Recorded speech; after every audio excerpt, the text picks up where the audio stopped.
The Mafia boss walked in. Everything skipped and my heart exploded. He actually stole my heart. I was standing in the Drake Hotel lobby on Chicago's Magnificent Mile, water dripping from my burgundy coat, my dark hair damp from the October rain. I was catching my breath when the revolving door spun again. He walked in. Arthur Alston. 6'3", muscular, filling out his charcoal suit perfectly. Intricate tattoos crawled up from his collar, visible on his neck. Dark hair slicked back. And when his piercing gray eyes locked with mine across that marble floor, everything stopped. My breath caught. My heart skipped, then exploded in my chest. Time froze beneath those crystal chandeliers. There was something in his eyes. Dangerous, wounded, searching. Something that reached straight into my soul. This stranger just stole my heart without saying a single word. He turned and walked toward the private elevators. I stood there, frozen, unable to move. This was the moment everything changed. I had no idea that the man who just walked past me was someone the entire city feared. A mafia boss who would transform my safe, predictable life into the greatest love story I never saw coming. How far would you go for a love that defies every rule you've ever lived by? Tell us where you're watching from in the comments below. And if you love powerful romance stories like this, please like this video, share it with someone who believes in extraordinary love, and subscribe to our channel because tomorrow we're dropping another story you absolutely won't want to miss. Your support means everything to us and helps us bring you more captivating stories like the one you're about to experience. 3 days passed, and I could not get him out of my mind. That face, those gray eyes, the way my entire body had responded to just one look. I tried to focus on my work at the Art Institute of Chicago. I walked past Monet's water lilies, past Hopper's lonely diners, past masterpieces that usually captivated me for hours. But all I could see was him, the stranger from the Drake. The man with tattoos climbing up his neck. The man who had stolen my heart in the space of a heartbeat. I told myself I was being ridiculous. I was Eliana Sandoval, a rational woman, a curator who dealt in facts and research. I did not believe in love at first sight. I did not obsess over strangers. But my heart did not care what my brain believed. On the 4th day, I saw him again. I was having coffee at the Goddess and the Baker on Dearborn Street, reviewing my exhibition notes. The autumn sun filtered through the windows, warming my hands wrapped around my cup. I glanced up, just for a moment, and there he was, walking past the window.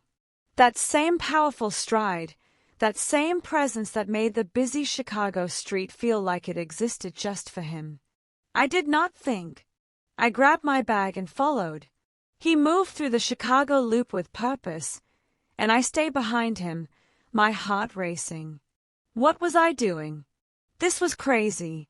But I could not stop. Something was pulling me forward, something stronger than common sense. He turned onto Wacker Drive, heading toward the river. I followed, keeping my distance, trying to blend in with the other pedestrians. The Chicago River stretched out before us, tall boats gliding along the water, the city's famous architecture rising on both sides. When I rounded the corner, he was waiting for me. He leaned against the iron railing overlooking the river, arms crossed, an amused smile on his face. My breath caught. Up close, he was even more devastating.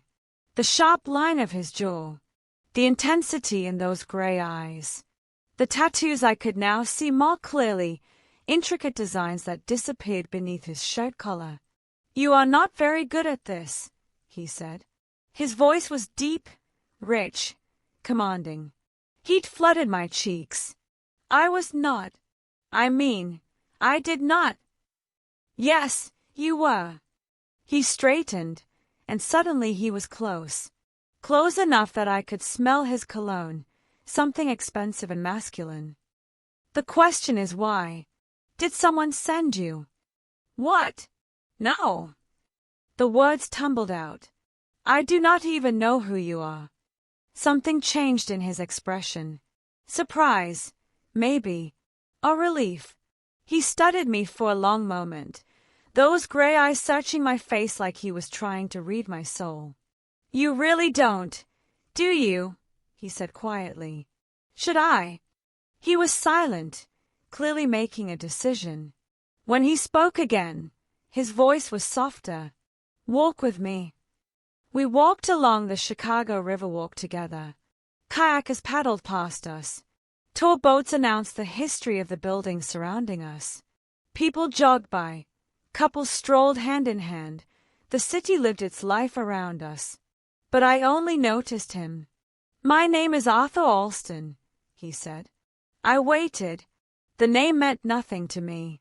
He glanced at me, that slight smile returning. You truly have no idea. That is refreshing.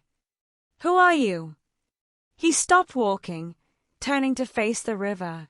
For a moment, he just stared at the water flowing past. When he spoke, his voice carried a weight I had not heard before. I run one of the most powerful organized crime families in the Midwest. My heart stopped. I should have been terrified. I should have walked away. But I stayed, listening.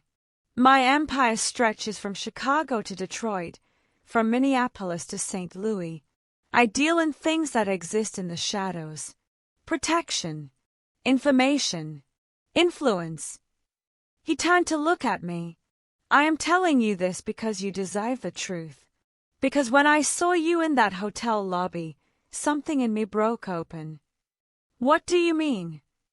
I have spent my entire life being careful, strategic, never showing weakness, never letting anyone get close. But when I looked at you...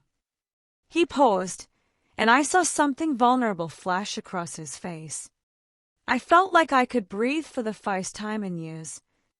We started walking again, slower now. He told me about his life with an honesty that surprised us both. The obligations, the violence, the loneliness of a world where everyone wanted something from him, where trust was a luxury he could not afford. He lifted his hand, pulling back his sleeve to reveal more of the tattoos covering his forearm. Intricate designs, each one beautiful and haunting. Every tattoo tells a story, he said. This one is for my mother. This one for my brother. This one marks the night I survived something I should not have. Each one is a reminder of something I have lost, something I have survived, or something I can never forget. I reached out without thinking, my fingers tracing the edge of a design on his wrist. He went completely still at my touch. Why are you telling me all this? I whispered. Because you did not know who I was, so you cannot want anything from me. Or maybe because I am tired of lying. Or maybe... He caught my hand, holding it gently. Maybe because when I saw you standing in that lobby, soaking wet and beautiful, I knew my life was about to change. I just did not know if I would be brave enough to let it. I looked up at him, at this dangerous, honest, beautiful man who was offering me a truth that could destroy him. I am Eliana, I said. I work at the Art Institute. I moved here from Santa Fe 3 years ago. I have a small apartment in Lincoln Park. I drink too much coffee. And 4 days ago, a stranger walked into a hotel and stole my heart. Arthur's smile transformed his entire face, erasing the hardness, revealing the man beneath the armor. Would you like to have dinner with me, Eliana from Santa Fe? Every logical part of my brain screamed warnings. But my stolen heart had already made its choice. Yes, I said. Yes, I would. Arthur took me to Alinea, one of Chicago's most exclusive restaurants. When we arrived, I realized he had reserved the entire chef's table just for the two of us. The space was intimate, elegant, designed for conversation and connection. I wanted us to be able to talk freely, he explained, pulling out my chair, without worrying about who might overhear. We spent 4 hours there. 4 hours that felt like both a lifetime and a single breath. The tasting menu arrived in courses, each one a work of art, but I barely tasted the food. I was too focused on him, on us, on the way conversation flowed between us like we had known each other for years instead of days. I told him about growing up in Santa Fe, about the desert light that my mother tried to capture in her paintings, about my father who taught literature at the university and read poetry aloud at the breakfast table, about childhood evenings filled with art and words and the belief that beauty mattered. "That is why you became a curator," Arthur said. Not a question but an understanding. "I can stand in front of a single painting for hours," I admitted, discovering new details, new meanings. Every brushstroke tells a story. Every color choice reveals something about the artist's heart. Art is frozen emotion, captured moments of human experience that speak across centuries. "Tell me more," he said, leaning forward, genuinely interested. So I did. I told him about the first time I saw a Rothko, how I stood in front of those massive fields of color and cried without knowing why. About discovering Frida Kahlo's self-portraits and seeing pain transformed into power. About the magic of watching people encounter art that speaks directly to their souls. Arthur listened to every word, his gray eyes never leaving my face. When I finally stopped talking, suddenly self-conscious, he smiled. "I love Chicago architecture," he said. "I drive through the city at night, studying the buildings. The way light transforms them. The way history lives in stone and steel. I love how this city rebuilt itself after the fire, how it rose from ashes into something magnificent." "That is beautiful," I said softly. "I read poetry," he continued, and something vulnerable crossed his face. "I have never told anyone that before. But I read Yeats and Neruda and Mary Oliver. I have books hidden in my penthouse that no one knows about. Because men in my position are not supposed to care about beauty. We are supposed to care about power. But you do care about beauty." "I do." He paused, his fingers tracing the stem of his wineglass. "My mother taught me that. Before she died." "How old were you?" 12. His voice went quiet. "Cancer. It was fast, brutal. She was there, and suddenly she was not. My father shut down after that, threw himself into the business. I was left alone to figure out how to grieve." I reached across the table without thinking, covering his hand with mine. The moment our skin touched, electricity shot through me. I saw him feel it too, saw his breath catch, saw his eyes darken. Neither of us pulled away. "I had a brother," Arthur continued, his hand turning to lace his fingers through mine. "Older by 3 years. He was supposed to take over the family business. He was being groomed for it, trained for it. But there was a war between families when I was 22. Someone decided to send a message. They killed him." "Arthur, I am so sorry." "I took over the organization after that. I was 23. Too young, too angry, too hurt to make good decisions. I made a lot of mistakes in those early years. Did things I am not proud of. Became someone I did not recognize. But you survived." "I survived," he agreed, his thumb stroking across my knuckles, sending shivers up my arm. "But I am not sure I was living. Not until now. Not until I saw you standing in that hotel lobby and felt something wake up inside me. Something I thought had died with everyone I have lost." The restaurant faded away. The food, the elegant setting, the world outside. There was only us, only his hand holding mine, only his eyes looking into mine like he was seeing straight into my heart. I feel it too, I whispered. This connection. Like I have been walking through life half asleep, and you woke me up. Eliana. The way he said my name was like a prayer, like a promise. Arthur.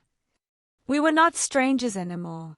Somewhere between the Riverwalk confession and this moment, we had become something else. Something deeper.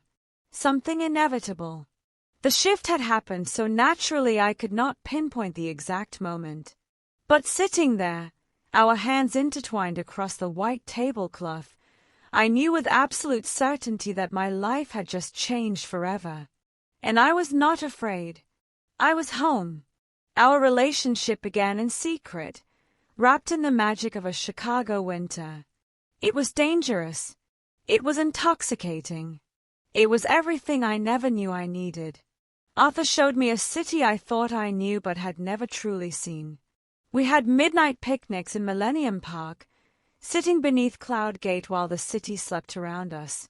The bean's mirrored surface reflected the lights of Michigan Avenue, creating a world that seemed to exist just for us. We sat on a blanket, sharing wine and cheese, talking about everything and nothing. His hand in mine, his shoulder pressed against mine. The cold December air making us huddle closer. I have lived in this city my entire life, he said one night, staring up at the sculpture's curved reflection. But I have never seen it like this. Through your eyes, everything looks different. Softer, more beautiful. It was always beautiful, I said. You just needed someone to remind you to look.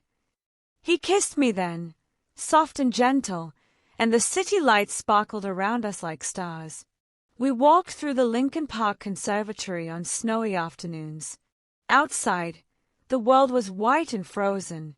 Inside, we were surrounded by orchids and tropical plants, warm air heavy with the scent of flowers and earth.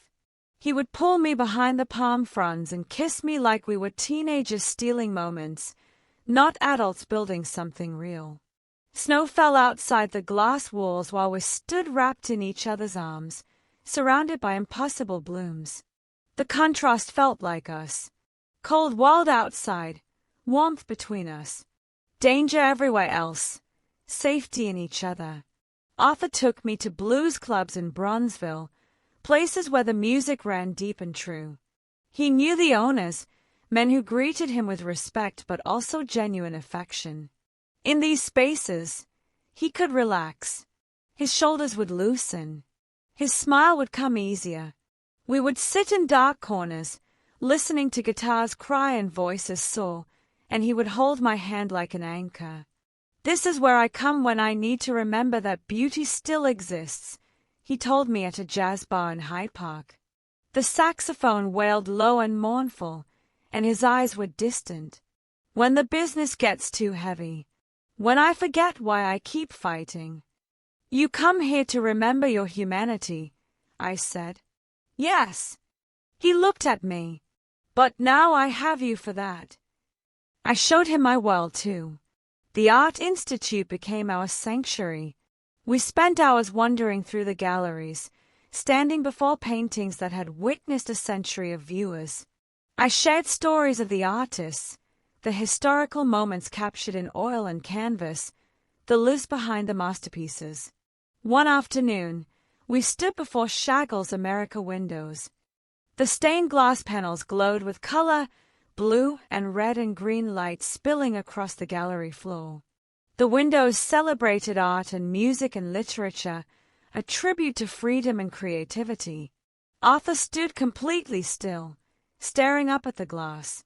I watched his face, saw the way the colored light played across his features. When I looked closer, I saw tears shining in his eyes. Arthur, I whispered. It is just glass and light, he said, his voice rough. But it is so beautiful it hurts. How is that possible? I took his hand, saying nothing. Sometimes beauty speaks louder than words. Later, we sat before Sorotz's Sunday on La Grande Jatte. The pointillist masterpiece shimmered before us, thousands of tiny dots creating an afternoon in a Paris park. People strolling, children playing, life captured in fragments that became whole when you stepped back. "How do you do it?" Arthur asked, still staring at the painting. "Do what?" "Find beauty in everything. See hope instead of darkness. I have spent so long in the shadows that I forgot what light looked like. But you..." He turned to me. "You shine, Eliana.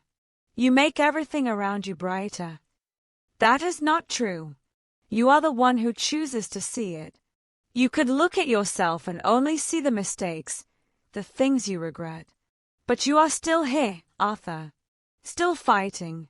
Still capable of standing in a museum and being moved by colored glass. That is not darkness. That is someone who has survived the dark and come out still able to feel." He cupped my face in his hands, those strong hands covered in tattoos that told stories of pain and survival. "I love you," he said. Simple, direct, true. My heart exploded in my chest, just like it had that first night. But this time, I knew what it meant. "I love you too," I whispered. He kissed me there in the gallery, surrounded by art that had witnessed countless love stories. But none of them felt as big, as real, as consuming as ours. When we finally pulled apart, I was breathless, shaking, completely undone by the force of what I felt for this man. This dangerous, beautiful, broken man who was learning to be whole again. "You stole my heart," I said against his lips. "And you gave me yours," he replied. "I will protect it with everything I have." In that moment, I believed him completely. Loving Arthur meant entering a world I had never known existed. A world where every conversation carried weight, where loyalty meant everything, where danger lived just beneath the surface of normal life. He introduced me to his inner cycle slowly, carefully. Men and women who had worked with him for years, who knew his secrets, who formed the structure of his organization. At first, they watched me with suspicious eyes. Who was this woman their boss brought to private meetings? What did she want? Could she be trusted? I understood their doubt. I was an outsider, a curator who knew nothing about their world. But I showed up. I listened. I asked no questions about things that were not my business. And slowly, gradually, they accepted my presence. What surprised me most was watching Arthur work. I sat in rooms where disputes were settled, where tensions ran high, where violence seemed inevitable. But Arthur used words instead of weapons. He listened to both sides. He found solutions that let everyone walk away with dignity. He was strategic, brilliant, fair in ways that shocked me. "You expected something different," he said one night after a particularly tense meeting. "I did not know what to expect," I admitted. "I am not a good man, Eliana. But I have a code. I do not deal in drugs that destroy communities. I do not hurt innocents. I try to minimize the damage my existence causes." I saw that code in action. I watched him provide for families whose fathers or sons had been lost in the business, widows who received envelopes of cash every month, children whose education was paid for, whose futures were secured. He took care of his people, even the ones who could no longer serve him. "Why?" I asked him. "You do not have to do this." "Yes, I do," he said simply. "They gave their lives to this organization. The least I can do is make sure their families do not suffer." The complexity of his position became clearer to me with each passing day. This was not simple. There was no easy answer, no clean way out. One night, we stood in his penthouse at the Drake, looking out over Lake Michigan. The water stretched dark and endless, city lights reflecting on its surface. I was wrapped in his arms, my back against his chest, feeling the steady beat of his heart. "Do you ever think about walking away?" I asked quietly, leaving all of this behind. His arms tightened around me.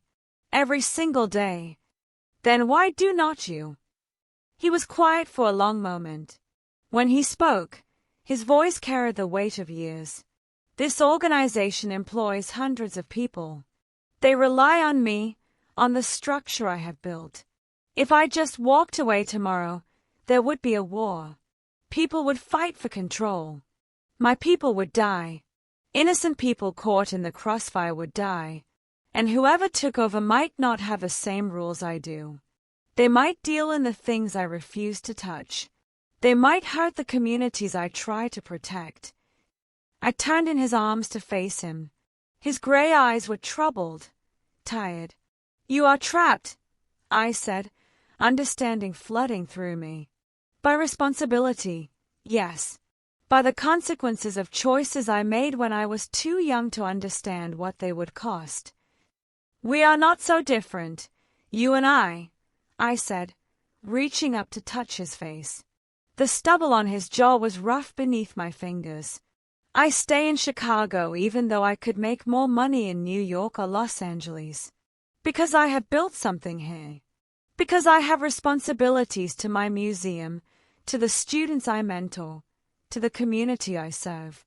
We are both trying to do the best we can with the lives we have been given." "It is not the same thing, Eliana." "Is it not? The scale is different. The stakes are different. But the heart of it is the same. You are a good man trying to exist in an impossible situation, making the choices that protect the most people, carrying weight that no one else can see."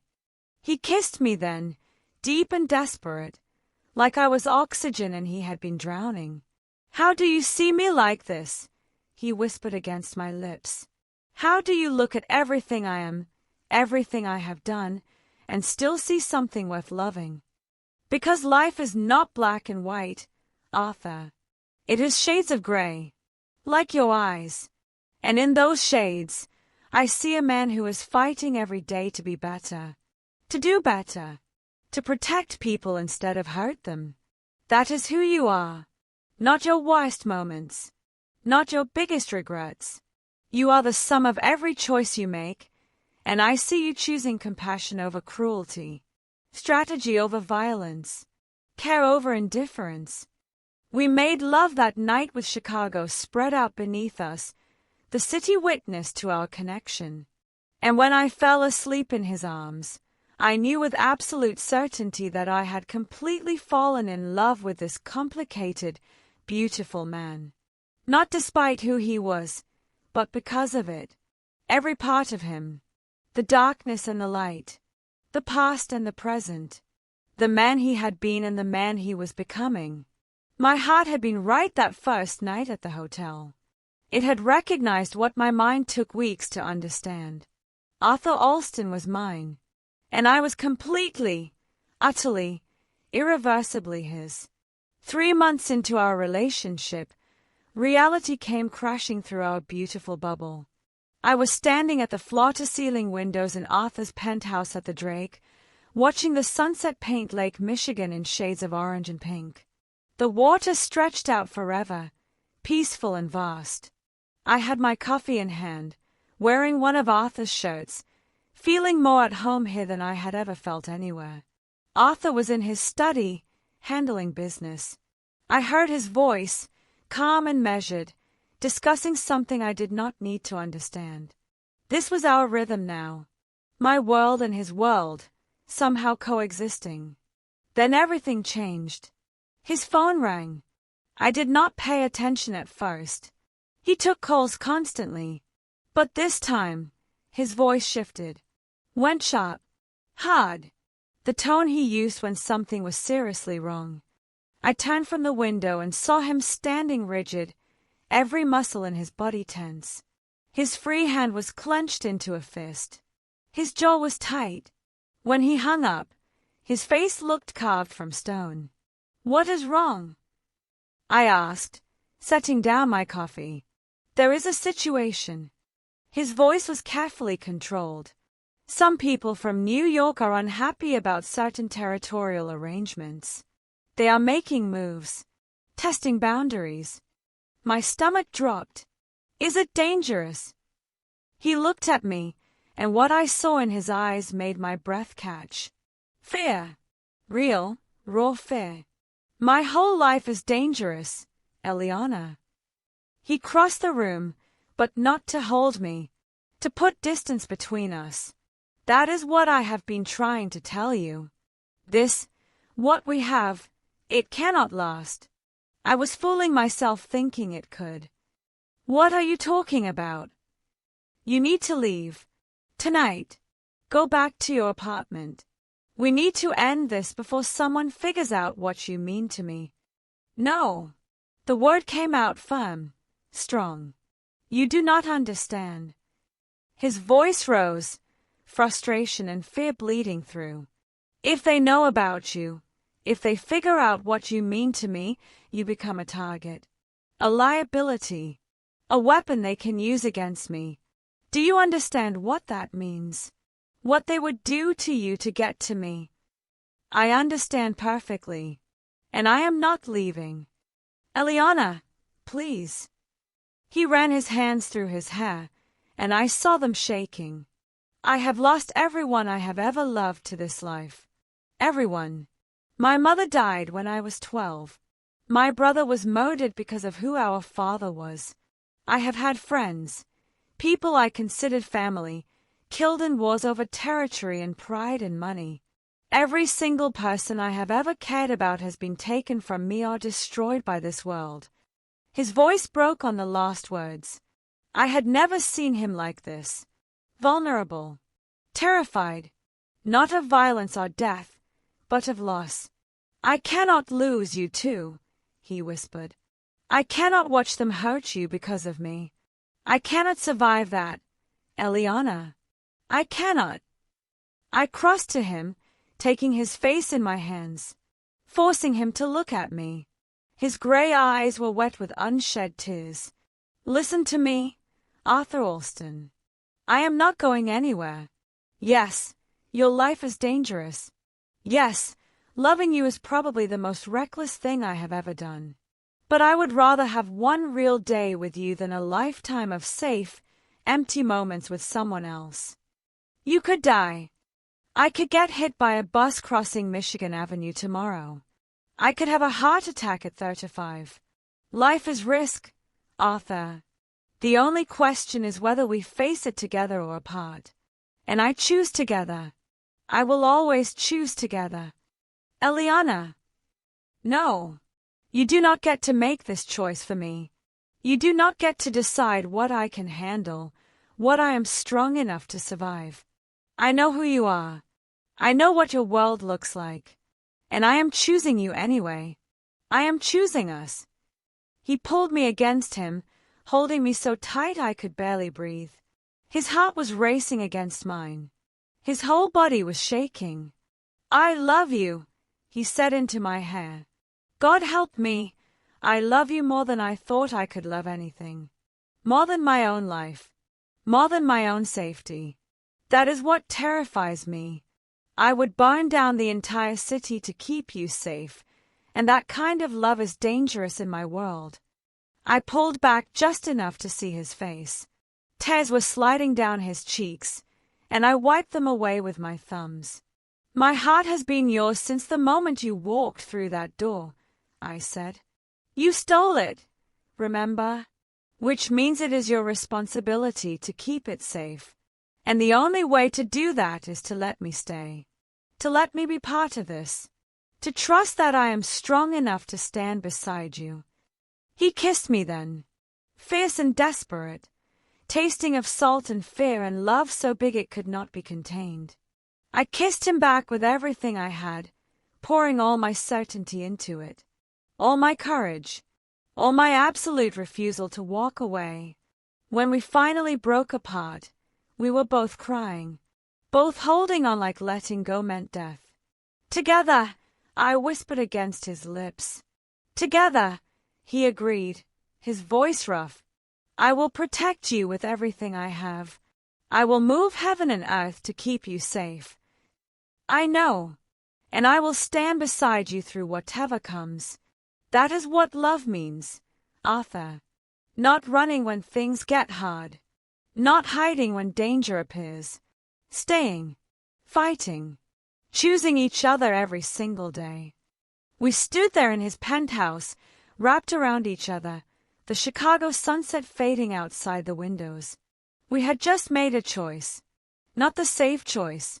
Not the smart choice. But the only choice that mattered. We would face the danger together. Whatever came, we would face it as one. Because that is what love is. Not the absence of fear, but the courage to love anyway. Winter descended on Chicago with a vengeance. Snow blanketed the city, turning it into a world of white and ice. Lake Michigan froze along the shoreline. The wind cut through the streets like knives. The city transformed, and so did I. Arthur handled the New York situation with the same strategic brilliance I had watched him use before. He made calls. He arranged meetings. He negotiated and compromised and drew lines in the sand that no one dared cross. He never told me the details, and I learned not to ask. But I watched the tension slowly leave his shoulders over the weeks. Watched him breathe easier. Watched him win a war without firing a single shot. My life took on a surreal quality. By day, I was still Eliana Sandoval, respectable curator at the Art Institute. I gave tours to school groups. I catalogued new acquisitions. I attended staff meetings and wrote grant proposals. My colleagues knew I was seeing someone, but they had no idea who. By night, I entered Arthur's world. I learned to navigate it the way you learn a new language. Slowly, carefully, paying attention to every detail. I learned which questions I could ask and which topics to never voice. I could ask Arthur about his day, about his stress, about his feelings. I could never ask specific names, locations, or details about operations. The less I knew, the safer I was. Knowledge was liability in his world. I learned to read rooms, to notice who stood where, who spoke to whom, whose presence created tension and whose eased it. I learned to spot the men who were bodyguards versus advisors versus rivals. I learned to recognize threat in the way someone held themselves, in the look they gave Arthur, in the silence after certain statements. I learned to be simultaneously invisible and memorable, to dress beautifully but not provocatively, to smile but not speak unless spoken to remember names and faces but never acknowledge that I had seen certain people in certain places. I became someone who could be trusted with presence but never with information. Arthur brought me to dinners where dangerous men spoke in code, where every conversation was a negotiation, every compliment a test, every moment carefully calculated. I sat beside him, his hand occasionally finding mine under the table, and I learned to listen to what was not being said. The shipment from Detroit will arrive on schedule, someone would say, and I knew not to ask what was being shipped. Our friend in Milwaukee sends his regards, another would mention, and I understood this meant alliances were holding. I watched Arthur navigate these conversations like a chess master, always 3 moves ahead, always finding the solution that let everyone save face.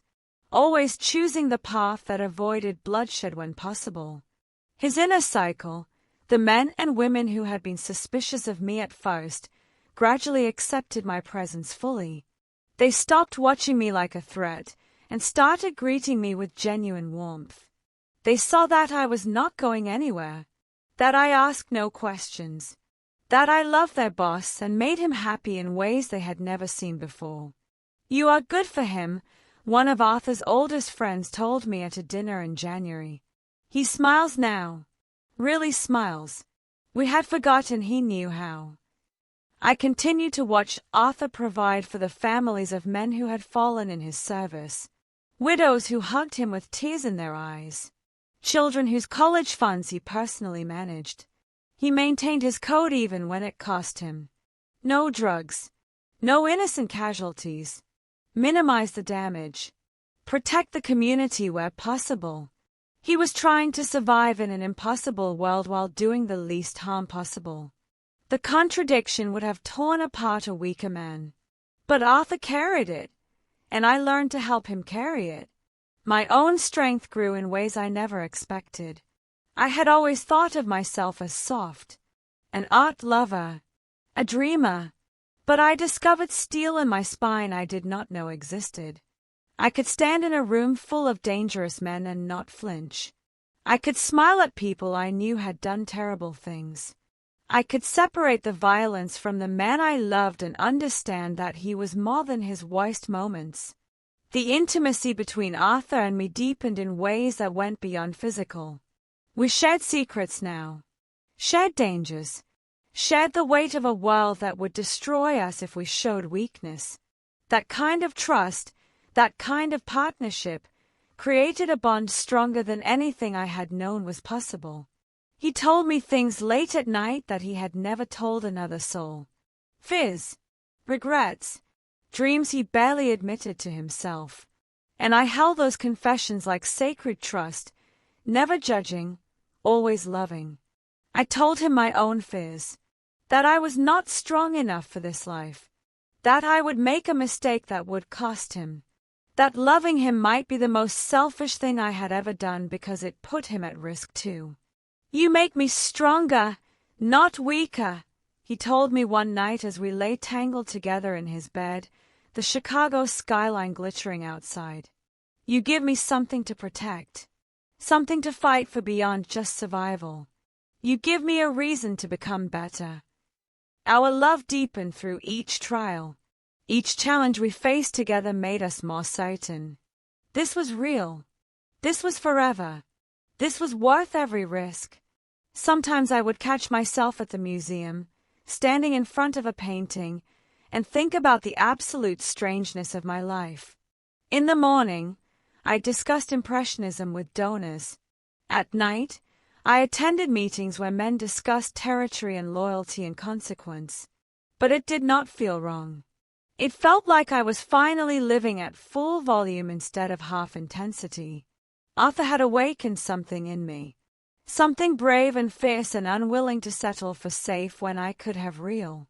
Winter deepened, and so did we. In February, Arthur had to travel to New Orleans for a crucial meeting with the Southern families. These were the alliances that kept peace across multiple states, the relationships that prevented wars. It was important, the kind of meeting that could reshape everything.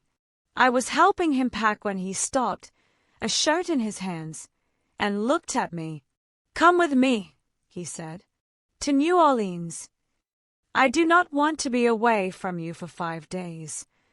He crossed to me, pulling me into his arms. "I know I will be in meetings most of the time, but knowing you are there, that I will see you at the end of each day. I need that. I need you." So I found myself on a first-class flight to Louisiana, watching Chicago disappear beneath us as we flew south. Arthur held my hand the entire flight, his thumb tracing circles on my skin, a small smile playing at his lips. We landed in New Orleans, and the moment I stepped off the plane, I fell in love with the city. The air smelled different here. The Mississippi River and spices and something old and magical that Chicago did not have.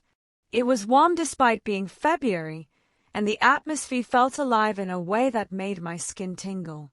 Arthur had business to handle, meetings that would take most of his days. But he made sure I had everything I needed to explore. I wandered through the French Quarter like a tourist, soaking in the history and culture.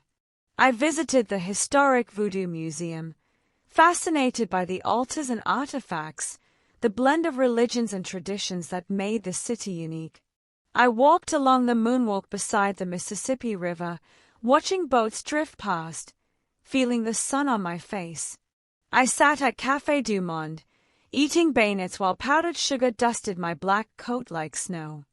The coffee was strong and rich, the pastry sweet and perfect. I sat there for over an hour, people watching, feeling completely content. Each evening, Arthur would return to our hotel, the tension of the day still in his shoulders. I would hold him, listen when he wanted to talk, provide silence when he needed peace. We would have dinner, walk through the city, make love with the sounds of New Orleans drifting through the windows. On our last night, Arthur took me to Commander's Palace. The Victorian dining room was elegant and warm, filled with a quiet buzz of conversation and the clink of crystal. We sat across from each other, and I immediately noticed something different about him. He looked lighter. The weight he usually carried had eased. His smile came quicker. His eyes were brighter. The meetings went well. I asked over turtle soup. Better than well. He reached across the table and took my hand. We reached an understanding that should keep the peace for years. Real peace, not just temporary ceasefires.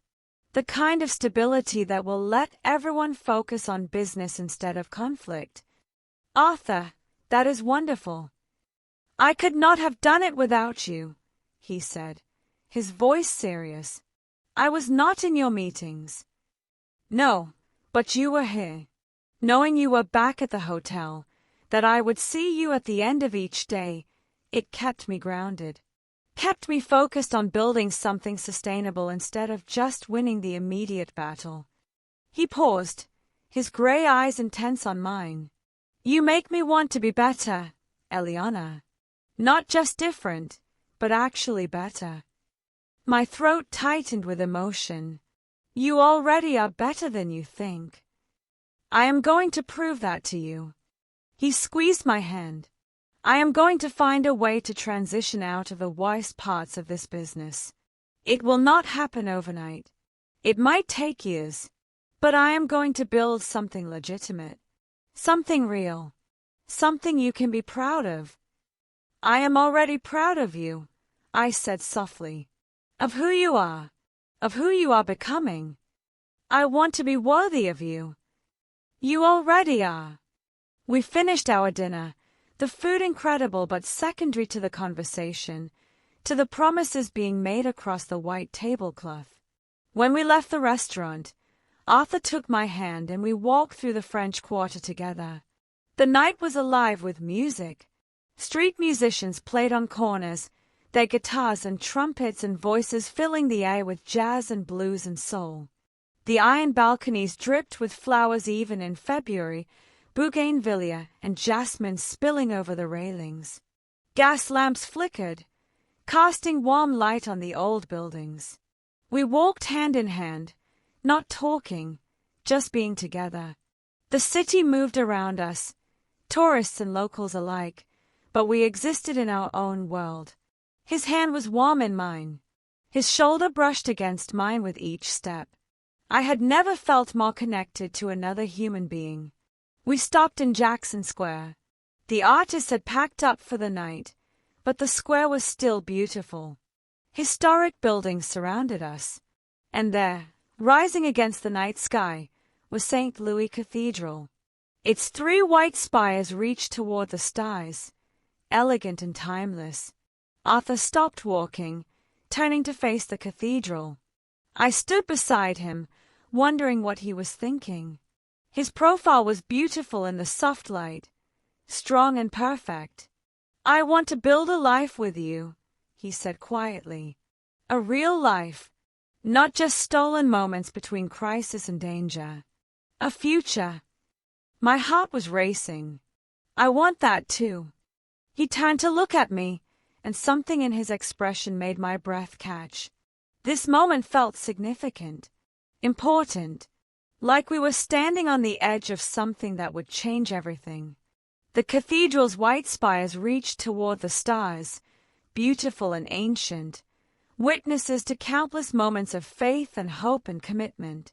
The night sky above New Orleans was different from Chicago. Warmer, The stars seemed closer somehow.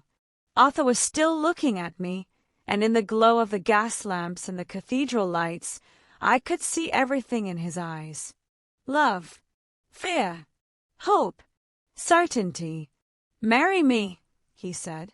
For a moment, I thought I had misheard. The street musicians played somewhere in the distance. A horse-drawn carriage clattered past. The world kept moving, but I was frozen. "What?" I whispered. "Marry me, Eliana Sandoval." He reached into his jacket pocket and pulled out a small velvet box.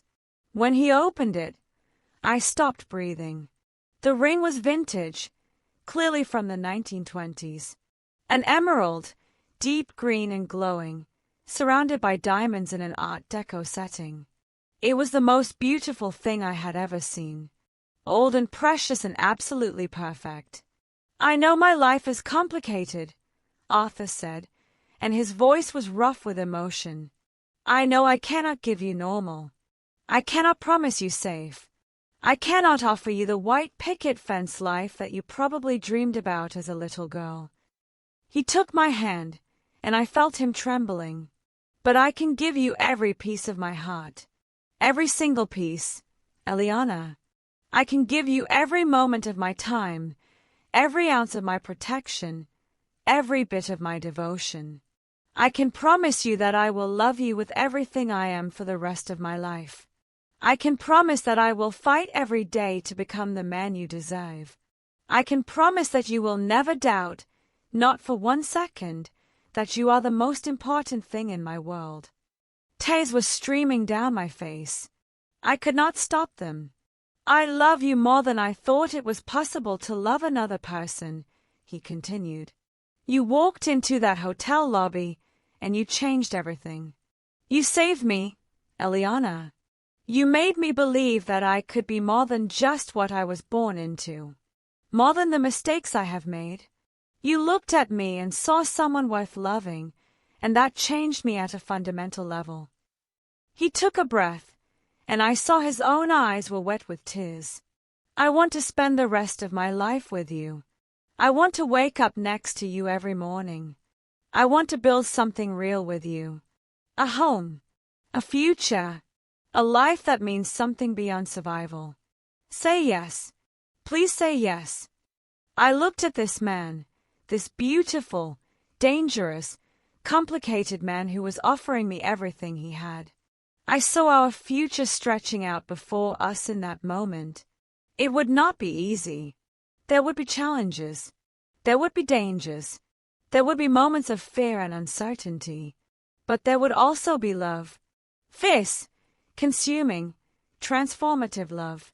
The kind of love that poets write about and artists try to capture. The kind of love that makes you braver, stronger, better than you ever thought you could be.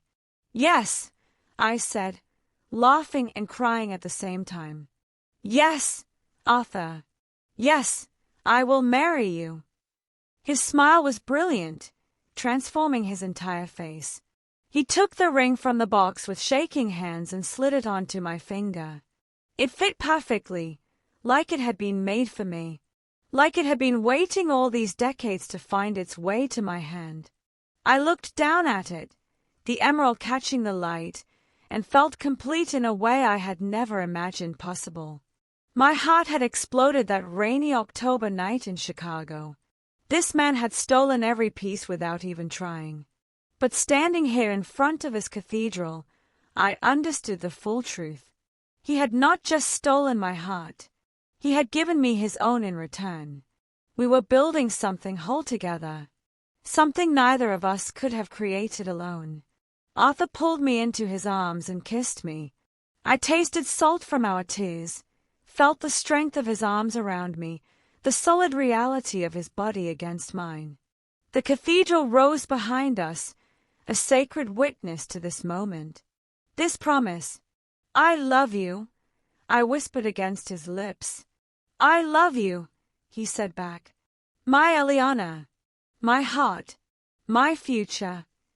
We stood there in Jackson Square, two people who should never have found each other but somehow had. Two souls committing to each other despite impossible odds. Despite the danger. Despite the complications. Despite everything that said this could not work. Because love does not care about should or should not. Love does not follow logic or reason. Love simply is. And our love was powerful enough to conquer fear. Strong enough to face uncertainty. Real enough to build a life on. The New Orleans night wrapped around us like a blessing. The music played. The city breathed. And we held each other in the shadow of St. Louis Cathedral, newly engaged, completely certain, absolutely committed. This was not the end of our story. It was just the beginning. But what a beginning it was! A mafia boss and an art curator. A man from the shadows and a woman who lived for beauty. Two unlikely people who had recognized each other across a hotel lobby and decided to risk everything for love. The ring on my finger caught the light as Arthur took my hand, and we began walking back through the French Quarter. Back to our hotel. Back to our life. Together. Always together. 3 months later, in May, we got married at the Chicago Botanic Garden in Glencoe. The gardens were in full bloom. Tulips in every color created rivers of red and yellow and pink through the grounds. Azaleas burst with color along the pathways. Flowering trees dropped petals like snow with every breeze. The air smelled like spring, like growth, like new beginnings. I wore a simple ivory dress. Nothing elaborate. No train or veil or excessive details. Just clean lines and silk that felt soft against my skin. I wanted Arthur to see me, not the dress. I wanted this day to be about us, not spectacle. When I saw him waiting for me at the altar, my breath caught just like it had that first night. He wore a dark suit, perfectly tailored to his muscular frame. His tattoos were visible at his neck, crawling up from his collar. He had not tried to hide them. This was who he was. A man marked by his past but not defined by it. Our ceremony was small. Arthur's most trusted people were there. Men and women who had stood beside him through wars and peace, who knew all his secrets, who had come to love me because I loved him. My friends from the museum were there too. Colleagues who asked no questions about my mysterious groom, who simply celebrated my happiness. We stood beneath a wooden arbor that had been woven with white roses. The flowers released their scent with every breath of wind. Behind us, the garden stretched out in every direction, life and beauty as far as the eye could see. The officiant asked us to share our vows. Arthur took my hands. His were large and strong, scarred from a life I was still learning about. But they held mine with such gentleness. "I promise to protect you," he said, his deep voice steady but full of emotion. "To honor you. To become the man you see when you look at me. I promise to choose you every single day, in every single moment. To be worthy of the love you have given me so freely. To build a life with you that reflects the beauty you have shown me exists in this world." Tears streamed down my face. I did not try to stop them. "I promise to stand beside you," I said, my voice shaking but certain. "To believe in you when you doubt yourself. To love you with every piece of my stolen heart. I promise to be your home, your safe place, your reminder that you are more than your past. I promise to choose us, always, no matter what challenges we face." Arthur's gray eyes were wet with tears. This powerful man who commanded respect and fear from dangerous people was crying at our wedding, and he did not care who saw. "You may kiss your bride," the officiant said. Arthur pulled me into his arms and kissed me. As his wife, as his partner, as his forever. The small group of guests applauded, but I barely heard them. I was lost in this kiss, in this moment, in the absolute rightness of becoming Arthur Alston's wife. When we finally broke apart, he rested his forehead against mine. "Mrs. Alston," he whispered. "Mrs. Alston," I repeated, testing how it sounded. It felt perfect, like a name I had been waiting my whole life to claim. The reception was simple. Dinner under the trees, toasts from people who had witnessed our unlikely love story, dancing as the sun set over the gardens.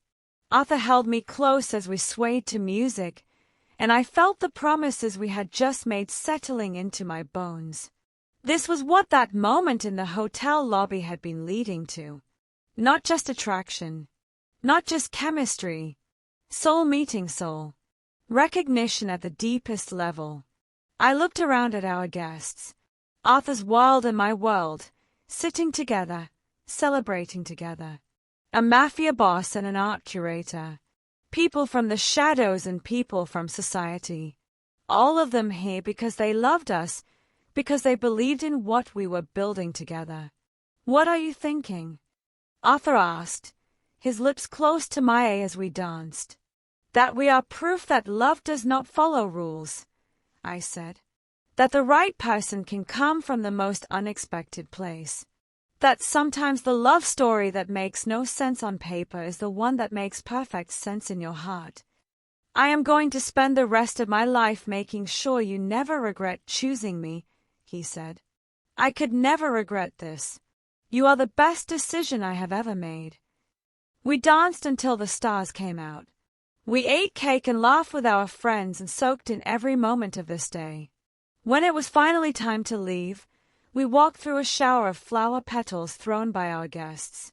We drove back to the city in Arthur's car, my hand in his, the wedding band on my finger catching the streetlights. We were married, husband and wife, partners in every sense of the word. The promises we had made under that flower-covered arbor became our foundation. The commitment we had spoken in front of witnesses became the bedrock of our life together. We moved forward as one. Not Arthur's life and my life existing separately, but our life, shared and precious and built on hope stronger than danger, commitment deeper than fear. When we arrived at the Drake, Arthur carried me through the threshold of his penthouse. Our penthouse now. Our home. "I love you, Mrs. Alston," he said, setting me down gently. "I love you, Mr. Alston," I replied. Chicago spread out beneath us through the floor-to-ceiling windows. The city where we had found each other. The city that would witness our marriage, our transformation, our forever. We made love that night as husband and wife, slow and tender and full of wonder. Every touch was a promise kept. Every kiss was a vow renewed. Every whispered word was a declaration of the future we would build together. And when I fell asleep in Arthur's arms, wearing his ring, carrying his name, I knew with absolute certainty that this was just the beginning of our story. The best was yet to come. Arthur cleared his entire schedule for 2 weeks. 2 full weeks with no meetings, no calls, no business. His second-in-command would handle everything. For a man who had never taken more than 3 days away from his organization, this was unprecedented. It showed everyone, including me, exactly how serious he was about our marriage. We started our honeymoon in Seattle, flying into the city and picking up the car Arthur had arranged. From there, we would drive down the Pacific Coast Highway all the way to San Diego. 2 weeks. Just us. The ocean and the road and endless possibility. Seattle was beautiful in late May. The city sat between mountains and water, green and alive. We spent 2 days exploring, drinking coffee in Pike Place Market, watching fishermen throw salmon, taking the ferry across Puget Sound just to feel the wind and spray. "I have never done this," Arthur said as we stood on the ferry deck, watching the city skyline shrink behind us. "Done what?" "Taken a ferry. Been a tourist. Explored a city just for the joy of it, with no agenda, no meetings, no purpose except experiencing it." He pulled me closer, wrapping his arms around me from behind. "This is what normal people do, is it not? They just enjoy things." I leaned back against his chest, feeling his heartbeat steady and strong. "Welcome to normal, Arthur. How does it feel?" "Strange, wonderful, terrifying." He kissed the top of my head. "I keep waiting for something to go wrong, for reality to intrude. Nothing is going to go wrong. For 2 weeks, we get to just be Arthur and Eliana, newlyweds on their honeymoon. No other roles, no other responsibilities." He held me tighter, and I felt some of the tension leave his body. We drove south, taking our time. We stopped in small seaside towns whose names I barely remembered because I was too focused on him. On us. We walked on beaches, our shoes in our hands, the Pacific Ocean cold against our feet. We watched sunsets paint the water in shades of orange and gold and pink that no artist could fully capture. In Portland, we got lost in Powell's city of books. The bookstore took up an entire city block, rooms upon rooms of books organized by color-coded sections. We wandered for hours, separating and finding each other again, each discovery bringing more excitement. Arthur found the poetry section and disappeared for an hour. I found him sitting on the floor, surrounded by books, reading Mary Oliver with tears in his eyes. "Listen to this," he said, and read me a poem about wild geese and belonging and not having to be good. His voice broke on certain lines, and I sat down beside him, my hand on his knee, letting the words wash over us both. We left with bags full of poetry and art books, collections we would read together in our home, pieces of this moment we could carry forward. San Francisco welcomed us with fog. Thick and cool, it wrapped around the city like a living thing. We rode the cable cars, holding onto the poles and each other as the cars climbed the steep hills. We walked across the Golden Gate Bridge, the fog so dense we could barely see the towers. "It feels like we are walking through clouds," I said, the moisture settling on my hair and clothes. "Like the world has disappeared and there's only us," Arthur added. He stopped in the middle of the bridge, pulling me close. "I like that. Just us. Nothing else matters." We kissed there, suspended above the water, wrapped in fog that felt like a blessing. In Big Sur, we stayed in a cabin perched on the cliffs. It was small and perfect, with windows overlooking the ocean and a deck where we could sit wrapped in blankets and watch the world.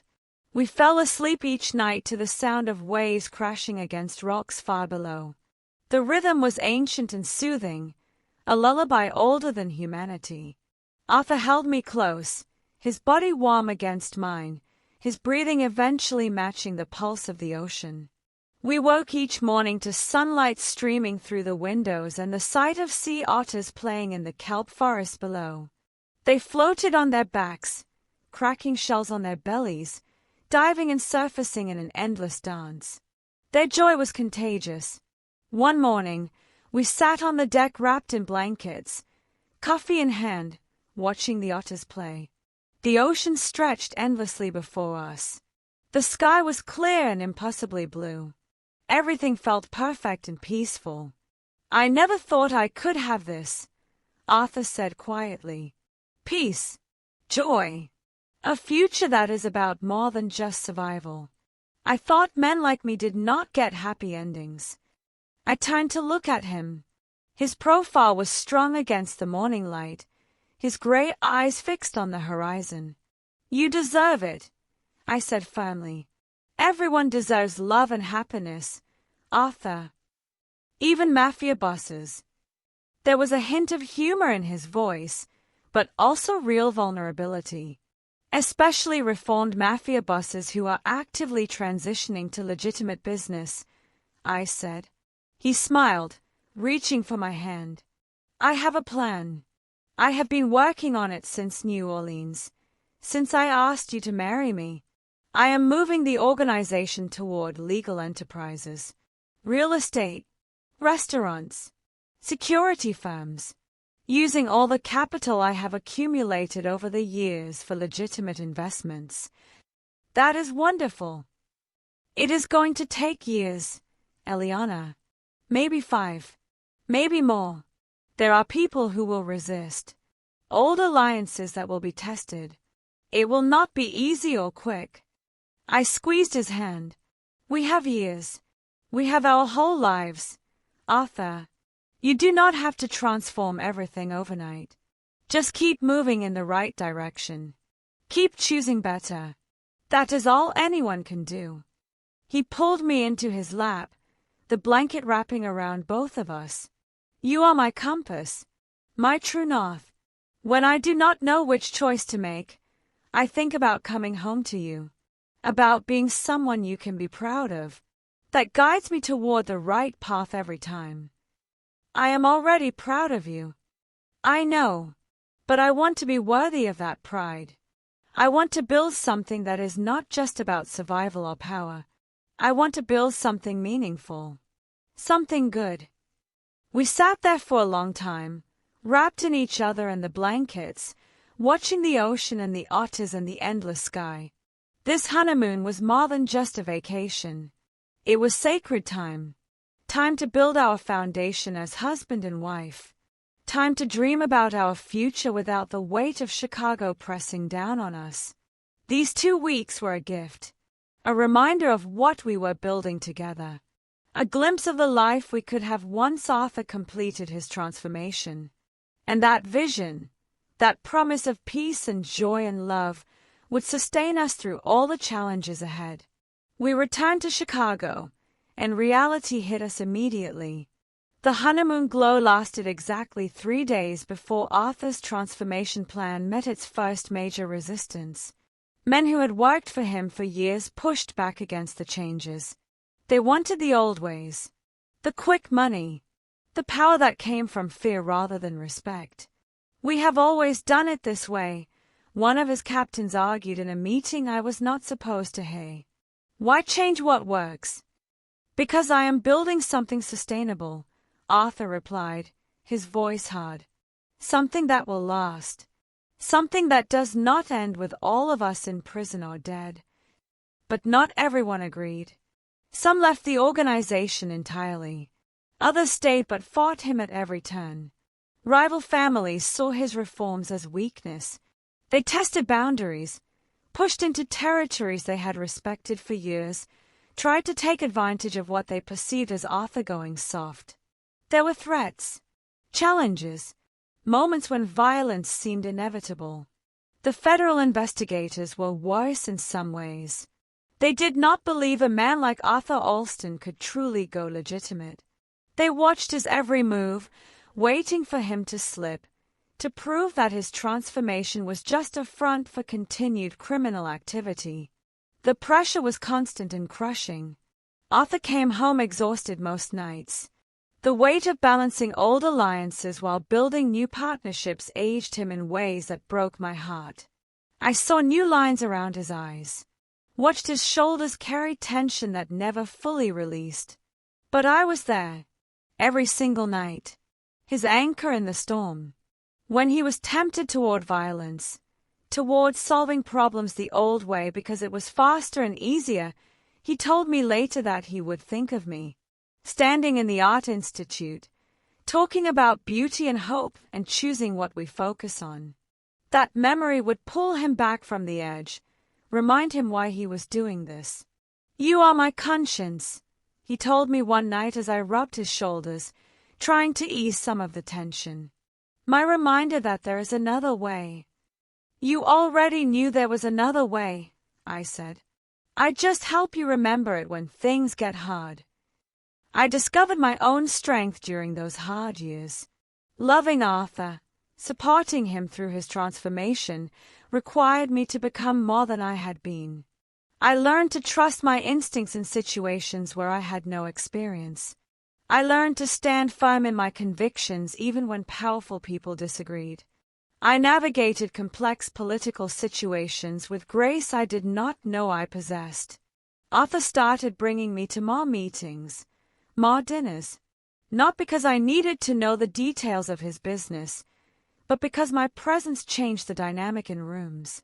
I represented the future he was building, the legitimate world he was trying to join. I became a bridge between his past and the society he was entering. Gallery owners and philanthropists who might have rejected Arthur based on reputation alone gave him a chance because I vouched for him. And people from his old world respected our relationship enough to consider his new direction. The Art Institute promoted me to senior curator, specializing in modern American art. My career flourished even as I navigated my complicated home life. I kept the two worlds separate when necessary, but they informed each other in ways that made me better at both. 2 years into our marriage, Arthur's transformation was nearly complete. Most of his business interests were now legal. He owned restaurants throughout Chicago, high-end establishments that drew crowds and turned significant profit. His real estate portfolio was extensive and completely legitimate. His security firm provided protection for businesses and events, using his knowledge and contacts in legal ways. The remaining operations that existed in gray areas were handed over to his most trusted lieutenant with explicit instructions to phase them out over the next year. Arthur made it clear he would have no involvement in anything questionable. He was done with that life. It had not been easy. There had been moments I feared for his safety, times when rival families made moves that could have turned deadly. There had been federal investigations that scrutinized every transaction. There had been people from his organization who betrayed him rather than accept the changes. But we survived. Together. Arthur emerged on the other side as a respected businessman whose past was known but whose present and future were clean. People in legitimate society gradually accepted him. They saw the restaurants he built, the jobs he created, the community involvement he invested in. They saw a man who had made mistakes but was genuinely trying to build something better. One night, 2 years and 3 months after our wedding, Arthur came home and just stood in the doorway of our penthouse. I looked up from the exhibition catalog I was reviewing, concerned by his stillness. "What is wrong?" I asked. "Nothing." His voice was full of wonder. "Absolutely nothing is wrong. I just realized that today, for the first time in my entire adult life, I did not do a single thing I was ashamed of. Every meeting was legitimate. Every decision was legal. Every choice was something I could tell you about without hesitation." I set down my catalog and went to him. His gray eyes were bright with emotion. "You did it," I said, taking his face in my hands. "You actually did it, Arthur." "We did it," he corrected, pulling me close. "I could never have done this without you. You were my reason, my strength, my reminder that I could be better." We held each other in the doorway, celebrating a victory that had taken years of persistence and love and absolute commitment. The transformation was complete. Not perfect, never perfect, but real, substantial, meaningful. Arthur Alston had walked away from the darkness and built a life in the light, and I had stood beside him every single step of the way. This was the power of love, not just the romantic moments, the passionate kisses, the whispered promises, but this, the daily choice to believe in someone, to support their growth, to anchor them when they wanted to give up. We had won, not against enemies or rivals, but against the past, against the belief that people could not change, against the fear that redemption was impossible. Love had won. We moved from the penthouse at the Drake to a brownstone in Lincoln Park. It was time for a home that was truly ours, not just Arthur's space that I had moved into. We wanted something we built together from the beginning. The brownstone was perfect. 3 stories of warm brick and large windows, a small garden in the back, neighbors who smiled and waved but minded their own business. We filled it with the things we loved. Art on every wall, pieces I had collected over the years mixed with new acquisitions we chose together. Books everywhere, the poetry Arthur loved and the art history texts I studied, shelves overflowing with words and beauty. This was not just a house. It was our home, our sanctuary, the place where we could be simply Arthur and Eliana, husband and wife, without the weight of the world pressing down. On a warm September evening, 3 years after we met, we hosted a dinner party. Our dining room filled with guests from the legitimate world Arthur had worked so hard to join. Gallery owners who had attended my exhibitions. Philanthropists who supported the arts. Restaurant moguls who respected Arthur's business acumen. Real estate developers who sought his advice. I watched Arthur move through the room, laughing at someone's joke, debating Chicago politics with a city councilman, charming a museum board member with his knowledge of architecture. No one would have guessed his past. He wore his success and legitimacy as naturally as he wore his tailored suit. This was the life we had built. Together. After the last guests left, I found Arthur in his study. He was sitting at his desk, staring at a photograph I had seen before. Him and his brother, both young, both smiling at the camera. A lifetime ago. What are you thinking? I asked from the doorway. He looked up, and I saw the old pain in his eyes. Do you think he would be proud of me? Or would he think I betrayed everything we were raised to believe, everything our father built? I crossed to him, kneeling beside his chair so I could look into his face. I think he would be grateful that you survived. That you found a way to live instead of just exist. That you found love and happiness and peace. That is what people who love us want for us, Arthur. Not for us to carry their legacy at the cost of our own souls. He pulled me into his lap, holding me close. You saved me that night at the Drake. When you walked in, soaking wet and beautiful, you saved my life even though neither of us knew it yet. You saved me too, I said, wrapping my arms around his neck. You taught me that love is not always safe or easy or logical. That sometimes the right person comes wrapped in the most unexpected package. That hearts can explode and be stolen and still somehow end up whole. We sat there in the quiet of our home, two people who had found each other against impossible odds. Who had built something beautiful from the ashes of a dark past. I traced one of the tattoos visible at his collar. These marks that had once represented violence and loss now told a different story. They were a map of his journey, a reminder of how far he had come. The distance between the man who got these tattoos and the man holding me now was immeasurable. My stolen heart had found its home in the most unexpected place. In the arms of a reformed Mafia boss who read poetry and cried at stained glass windows and loved me with a fierce devotion that still took my breath away. On our 3rd anniversary, we recreated that rainy October night. We stood in the Drake Hotel lobby, beneath the same crystal chandeliers, on the same marble floor where our eyes had first met. What were you thinking when you first saw me? I asked. The question I had asked before but wanted to hear again. Arthur smiled, pulling me close. I thought, there she is, the woman who is going to ruin me. And I was right. You ruined me for anything less than real, less than true, less than transformative love. You ruined me for half measures and empty moments. You showed me what it meant to be fully alive. When I saw you, I said, my heart exploded. It just shattered into a million pieces right here in this lobby.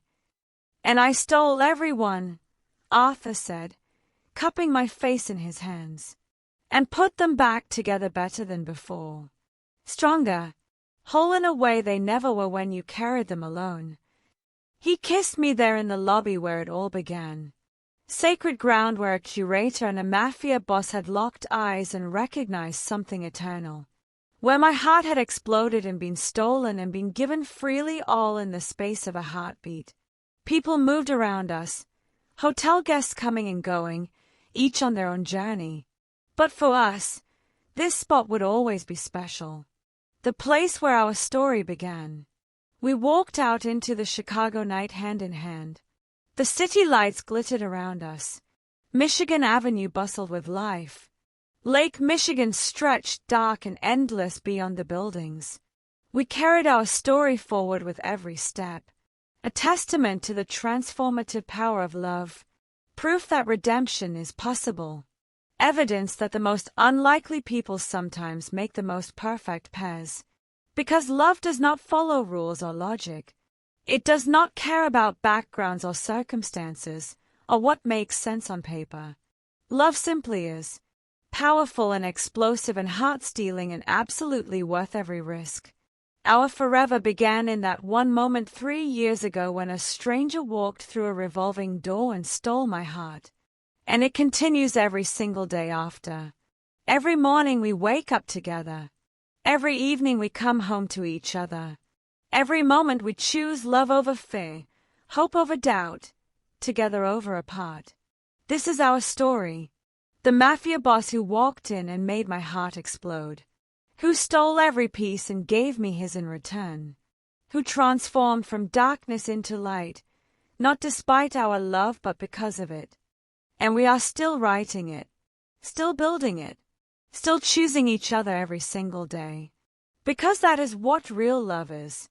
Not the fairy tale, not the easy path, but the daily choice to stand beside someone and say, yes, you are worth it, we are worth it, this love is worth everything. Always and forever. If this story touched your heart, we would love to hear from you. Tell us where you are watching from in the comments below. Are you believing in extraordinary love from New York, California, Texas, or somewhere else in this beautiful country? Please like this video if you believe in the power of transformative love. Share it with someone who needs to hear that redemption is possible, that love can conquer fear, that the most unexpected person might be exactly who your heart needs. Subscribe to our channel because we are bringing you more powerful romance stories that will make you believe in love all over again. Your support means the world to us and helps us continue creating these stories. Thank you for being part of our community.